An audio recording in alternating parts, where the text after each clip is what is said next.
You wake up thinking ancient humans were basically weak cave people. Small, dirty, confused, probably losing fights to unusually confident squirrels. Then you try to live one day like them. No chair, no car, no elevator, no soft mattress, no delivery food, no office job where your most dangerous predator is an unread email marked urgent. By sunrise, your legs are working. By noon, your shoulders are working. By evening, your whole body has filed a formal complaint, and somewhere in the distance, an ancient human is looking at you and thinking, this one would not survive moving camp. Here's the uncomfortable truth. Ancient humans were not gym influencers with stone dumbbells and protein powder made from despair, but many of them were probably stronger, tougher, and more physically capable than the average modern person. Not because they trained, because life trained them. Every day, without asking politely. Modern strength is optional. Ancient strength was rent. If you could not walk far, carry loads, climb, dig, throw, squat,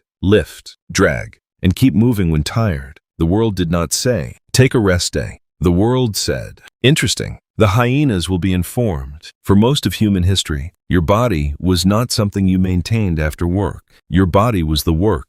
You used it to find food. You used it to carry children. You used it to make tools. You used it to escape danger. You used it to build shelters, gather wood, dig roots, process hides, and move across landscapes that had absolutely no respect for your knees. This is the first reason ancient humans were strong. They moved constantly, not always sprinting, not always fighting, but walking, carrying, climbing, bending, squatting, balancing, for hours, day after day. Anthropologist Herman Pontzer has studied energy use among the Hadza hunter-gatherers of Tanzania. The Hadza are modern people, not living fossils, but their daily activity helps scientists understand what physically demanding foraging life can look like. Hadza adults often walk long distances while gathering, hunting, digging, or collecting honey. Plain English, their bodies are not doing leg day. Their lives are leg day. A modern person may celebrate 10,000 steps. An ancient person might call that looking for breakfast and failing. And walking was only the beginning. Think about carrying. There were no backpacks with ergonomic straps reviewed by strangers online. There were skins, baskets, slings, wooden frames, hands, shoulders, heads, hips, and whatever method did not make you collapse first. You carried food. You carried water. You carried firewood. You carried stone. You carried tools. You carried sleeping materials. You carried children, who are basically emotional kettlebells with opinions. A child does not care that your grip strength is tired. A child says, carry me. And ancient evolution says, good luck. This kind of strength is not flashy. It is not one heroic lift. It is repeated effort. Moderate loads, awkward shapes, long distances, the kind of strength that does not look dramatic on camera, but quietly humiliates modern gym machines. Then there was squatting. Modern people sit in chairs so much that some hips have become decorative. Ancient humans spent much more time sitting on the ground, squatting, kneeling, crouching, and rising again. These positions demand ankle mobility, hip mobility, balance, and leg endurance. A deep squat was not a fitness challenge. It was furniture. You prepared food there. You made tools there. You rested there. You watched children there. You discussed whether that noise was wind or something planning a murder. Today, someone squats deeply and everyone says, wow, mobility. Ancient humans said, yes, that is how knees work. The skeleton can tell part of this story. Bone is living tissue. It responds to stress. When muscles pull and loads repeat, bones can become thicker, stronger, and shaped by activity. Researchers who study ancient bones often look at cross-sectional geometry, which means the shape and thickness of bone in a cut-through view. Plain English, bones can show clues about how much physical loading a person experienced. Studies of prehistoric human limb bones, including work by researchers like Christopher Ruff, show that many earlier humans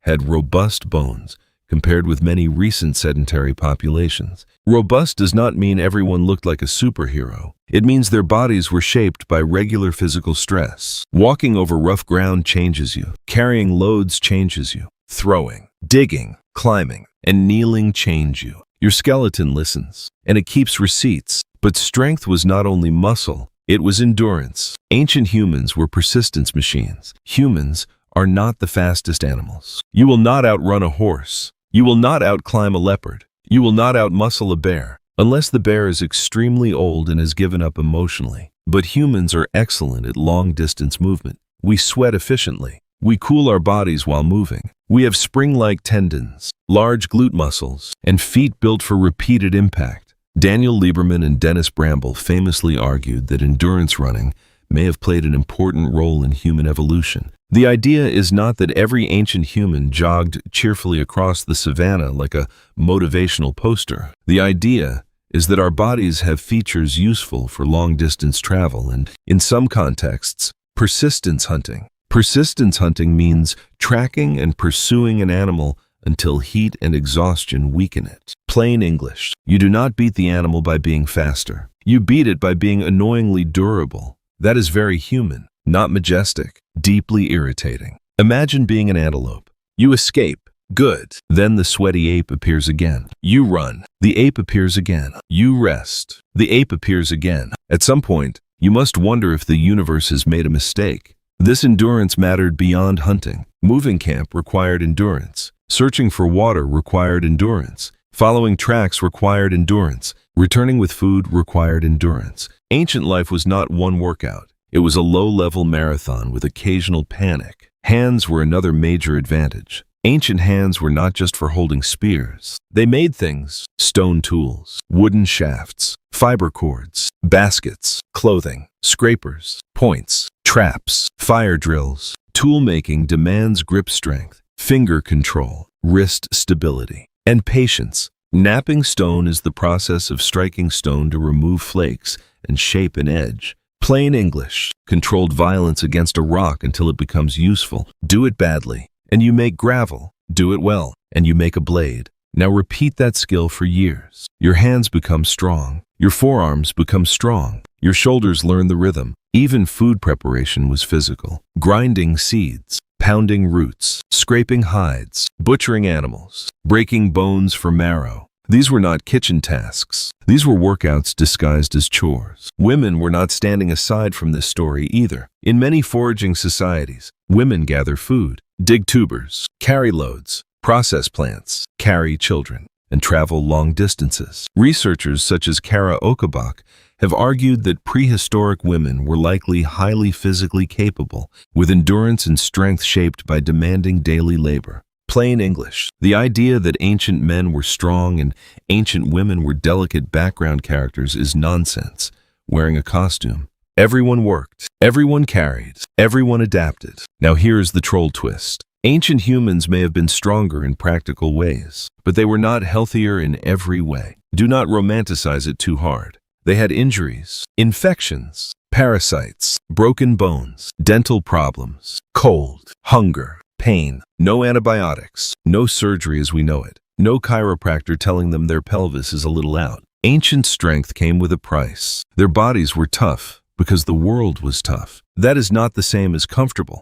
A modern person can be weak because modern life is incredibly successful. Chairs are successful. Cars are successful. Elevators are successful. Supermarkets are successful. Delivery food is successful. The problem is that these successes quietly remove the movement your body expects. Your body evolved for effort. But modern life often treats effort as a bug. Why walk when you can drive? Why squat when you can sit? Why carry when someone can deliver? Why climb stairs when a machine can lift your entire body while you stare at nothing? Very convenient. Very suspicious. Your ancestors did not need to schedule functional training because life was functional training. They did not do farmer's carries. They carried actual things for actual reasons. They did not practice mobility. They lived on the ground. They did not do grip workouts. They made tools, climbed, dragged, and held stubborn materials that did not care about comfort. They did not train endurance.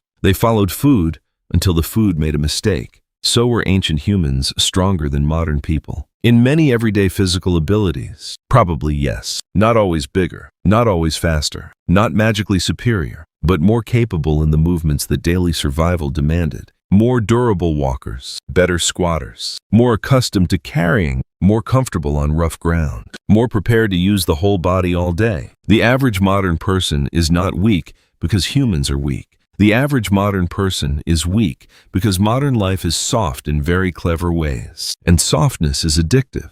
It feels good. It saves energy. It protects us. It also convinces the body to downgrade the software. But the old system is still inside you. Your feet still want ground. Your hips still want depth. Your shoulders still want to carry. Your hands still want to grip. Your lungs still know how to work. Your body remembers a world where movement was not exercise. It was existence. So the next time your legs burn after taking the stairs, do not despair. Somewhere inside you is an ancient body that once crossed valleys, carried children, dug roots, threw stones, and walked until the horizon got bored. It may be buried under chairs, screens, and snacks, but it is still there, waiting, judging, quietly asking why you drove 3 minutes to buy coffee. You wake up thinking ancient humans were weak cave people, and now you understand. They were not weak. They were trained by a world that never gave them a chair.